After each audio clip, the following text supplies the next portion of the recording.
আপনাদের যাদের ফোনে ভাই ইন্টারনেট 4G পাচ্ছে না অথবা ইন্টারনেট স্পিড খুবই কম, তাহলে আপনাদের ফোনে ইন্টারনেট স্পিড কিভাবে বাড়াবেন? 4G 5G র মতো আপনাদের ফোনে ইন্টারনেট স্পিড চলবে এবং ইন্টারনেট স্পিড দ্বিগুণ পরিমাপ কাজ করবে। এই প্রসেসটি কিভাবে করবেন ফোন স্ক্রিনটি লক্ষ্য করুন, আমি দেখিয়ে দিচ্ছি। এরকম ইম্পর্টেন্ট ভিডিওগুলো পেতে আমাকে ফলো করতে পারেন। আপনারা চাইলে ভিডিওটি শেয়ার দিয়ে আপনাদের টাইমলাইনে রাখতে পারেন, পরবর্তী অবশ্যই আপনাদের কাজে লাগবে। Let's check it out. আপনার ফোনে নেটওয়ার্ক বা ইন্টারনেট স্পিড বাড়ানোর জন্য সেটিং অপশনে আসবেন। এখানে আসার পর দেখুন নেটওয়ার্ক অ্যান্ড ইন্টারনেট নামে অপশন রয়েছে, অপশনে আপনারা ক্লিক করে দিবেন।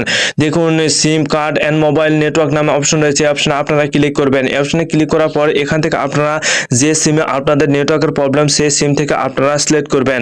আমার 2 নম্বর প্রবলেম 2 নম্বর সিমে, এখানে আমি সিলেক্ট করে দিলাম। এখানে সিলেক্ট করে দেওয়ার পর আমার দেখুন স্ক্রল ডাউন করে নিচে আসবেন, দেখুন প্রিফারেন্স নেটওয়ার্ক টাইপ, এখানে আপনারা ক্লিক করবেন। ক্লিক করে দেখুন এখানে উপরে যে 4G অপশনটি দেওয়া আছে, নিচে কিন্তু 3G দেওয়া আছে, এখানে 4G অপশনে আপনারা ক্লিক করবেন।